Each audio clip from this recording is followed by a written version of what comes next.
बिस्मिल्लाहिर्रहमानिर्रहीम। शुरू अल्लाह के नाम से जो बड़ा मेहरबान नहायत रहम करने वाला है। अस्सलाम वालेकुम, वेलकम टू माय किचन।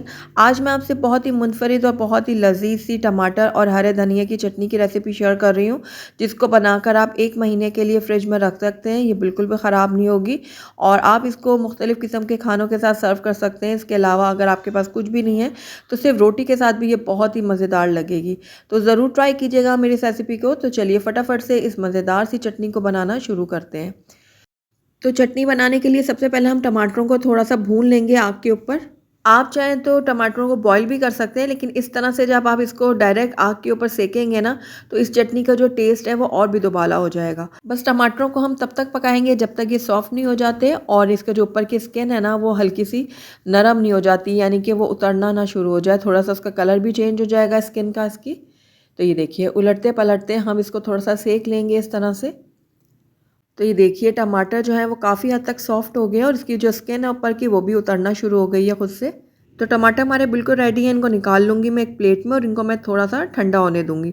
जैसे ये थोड़े ठंडे हो जाएँगे तो उसके बाद इसकी ऊपर की जो स्किन है ना वो हम उतार लेंगे। तो ये देखिए बहुत ही आसानी के साथ ये स्किन उतर जाएगी उसकी। ये देखिए। जब हम इस तरह से चटनी बनाते हैं ना तो चटनी में बहुत ही अच्छा स्मोकी सा फ्लेवर आता है, जो खाने में बहुत ही मज़ा देता है। अगर आपको इस तरह से मुश्किल हो रही हो तो आप इनको बॉईल भी कर सकते हैं, पानी में डायरेक्ट डालें और बॉईल कर लें और उसके बाद उसमें भी इसका जो छिलका है वो आसानी से उतर जाएगा। लेकिन एक बार आप इस तरह से भी ट्राई करके देखिएगा। तो ये देखिए बहुत ही आसानी से इसका छिलका उतर गया और थोड़ा-थोड़ा सा हम इसके ऊपर ये लगा भी रहने देंगे, इससे इसका जो चटनी का टेस्ट है ना वो और भी बढ़ जाएगा। तो इसी तरह से मैं दूसरे टमाटर की स्किन को भी उतार लूँगी। ये देखिए कितनी आसानी से ये उतर रही है इसकी स्किन। तो दोनों टमाटरों की जो स्किन है मैंने उतार ली है। अब इसको हम थोड़ा-सा मैश करेंगे। आप चाहें तो ग्राइंडर में डाल के भी हल्का-सा ग्राइंड कर सकते हैं, लेकिन मैं फ़ोर्क का इस्तेमाल कर रही हूँ और इससे भी बहुत ही आसानी से ये मैश हो जाएँगे। तो ये देखिए टमाटर हमारे गले हुए हैं तो ये आसानी से अच्छी तरह से मैश हो रहे हैं। ये देखिए। तो बस अब इसी तरह दोनों टमाटरों को मैं अच्छी तरह से मैश कर लूँगी, उसके बाद हम अगले स्टेप की तरफ चलेंगे। तो टमाटरों को हमने बहुत अच्छी तरह से मैश कर लिया है, ये देखिए। अब इनको मैं एक तरफ रख दूँगी और यहाँ पर मैंने एक ब्लेंडर जार ले लिया और इसके अंदर मैंने 1 मुट्ठी हरा धनिया ले लिया है और ये देखिए मैंने डंडियाँ भी इसके साथ ली हैं, जो इसकी ये डंडल होती है ना, ये भी साथ ली हैं। इससे बहुत अच्छा टेस्ट आता है हमारी चटनी में।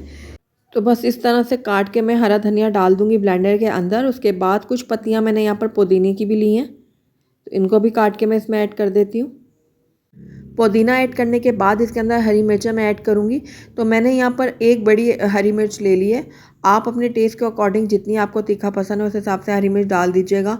उसके बाद यहाँ पर मैंने लहसुन के 2 तिरियाँ ले ली हैं। ये बड़े साइज़ की थी इसलिए मैंने 2 ली हैं। अगर आप छोटे साइज़ के इस्तेमाल करें तो फिर 4-5 आप डाल सकते हैं। तो ये अनारदाना जो है वो मैंने डाल दिया यहाँ पर, तकरीबन 1 चाय का चम्मच। इससे बहुत ही अच्छा टेस्ट आएगा हमारी चटनी में। नमक इसमें जाएगा हस्बे ज़रूरत, साथ ही भुना हुआ कुटा हुआ इसमें मैंने सफ़ेद ज़ीरा लिया है 1 चाय का चम्मच। इससे भी बहुत ही अच्छा टेस्ट आएगा हमारी चटनी में। उसके बाद यहाँ पर थोड़ा-सा पानी मैंने ऐड कर लिया ताकि चटनी हमारी अच्छी सी ग्राइंड हो जाए।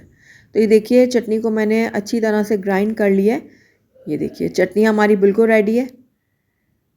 तो बस अब चटनी को मैं डाल दूँगी अपने टमाटर के पेस्ट के अंदर। तो चटनी मैंने डाल दी है इसके अंदर। अब दोनों चीज़ों को मैं अच्छी तरह से मिक्स कर लूँगी। बहुत अच्छी तरह से मिक्स करेंगे इसको। ये देखिए।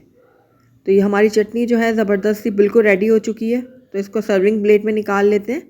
तो अल्हम्दुलिल्लाह हमारी बहुत ही लज़ीज़, बहुत ही मज़ेदार सी टमाटर हरे धनिए की चटनी बनके रेडी हो गई है। आप इसको मुख्तलिफ़ किस्म के खानों के साथ इस्तेमाल कर सकते हैं, जिससे उनका टेस्ट और भी बढ़ जाएगा। इसके अलावा इसको सिर्फ आप रोटी के साथ भी सर्व करेंगे ना तो बहुत ही मज़ा आएगा। तो ज़रूर ट्राई कीजिएगा मेरी इस रेसिपी को। अगर आपको मेरी रेसिपी पसंद आई है तो इसको लाइक करें, अपने दोस्तों के साथ शेयर करें और अगर पहली दफ़ा मेरे चैनल पे आएँ तो काइंडली इसको सब्सक्राइब भी कर लें और साथ ही बेल आइकन को भी प्रेस कर दें, ताकि मेरी हर नई आने वाली वीडियो की नोटिफिकेशन सबसे पहले आप तक पहुँचे। और कमेंट करके मुझे ज़रूर बताएगा कि आपको मेरी रेसिपी कैसी लगी। साथ ही मेरे फेसबुक और इंस्टाग्राम के पेज को लाइक करना मत भूलिएगा। Thank you for watching. अल्लाह हाफ़िज़।